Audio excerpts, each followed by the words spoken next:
Здравейте! Казвам се доктор Ивелина Димитрова и съм специалист по фетална медицина, част от екипа на медицински център Марковс. Днес ще ви разкажа малко по-подробно какво представлява прегледът късна фетална морфология и защо е много важно този преглед да бъде провеждан при всички пациентки.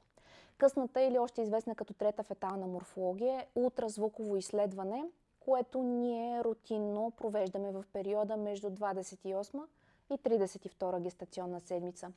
Понякога, по преценка на лекаря, този преглед може да се извърши и в малко по-късни етапи, около 36-та гестационна седмица.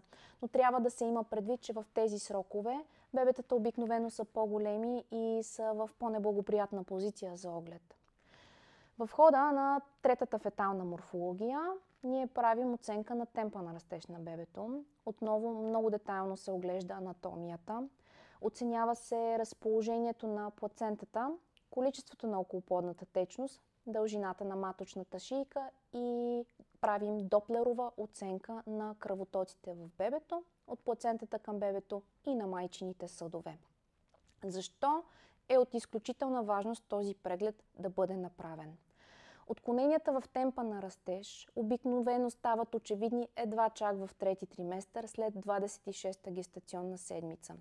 Състояние като фетална растежна ретардация, при която имаме бебе, което расте под нормите за съответния гестационен срок, и така наречената макрозомия на плода, при която плодът е по-едър от нормата за съответния срок, всъщност представляват обикновено клинична изява на някои специфични усложнения на бременността.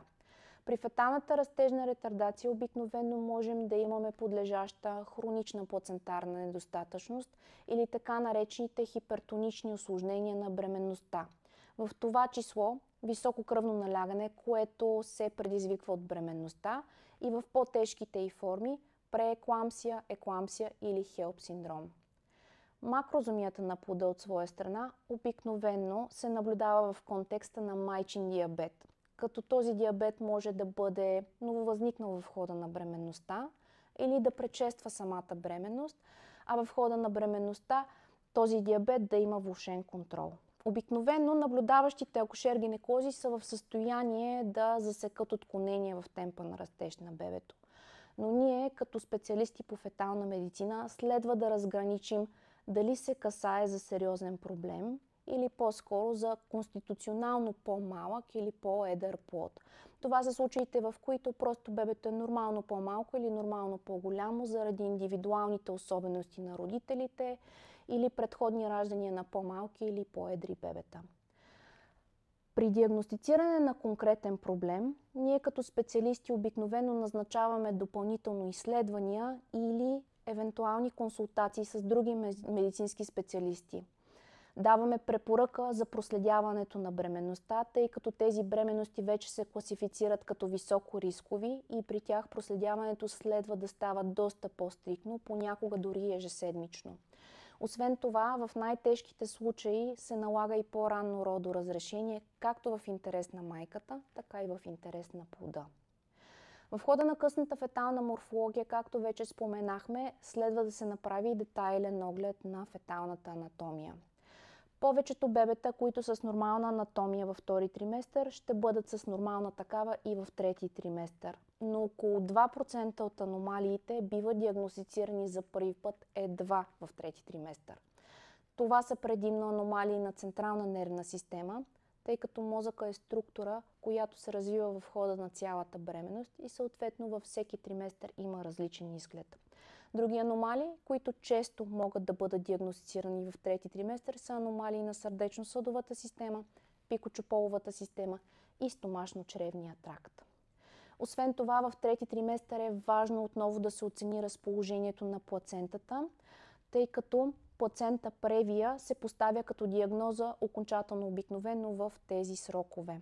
Феноменът миграция на плацентата, при който плацентата се издига в течение на бременността далеч от маточната шийка, обикновено не настъпва след 32 гестационна седмица и при бременности с диагноза плацента превия обикновено се препоръчва малко по-ранно родоразрешение, около 37 гестационна седмица.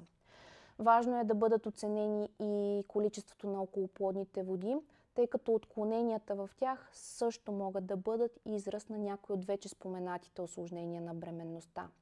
Дължината на маточната шийка се измерва отново, тъй като скъсената шийка може да представлява алармиращ белег за предстоящо преждевременно раждане.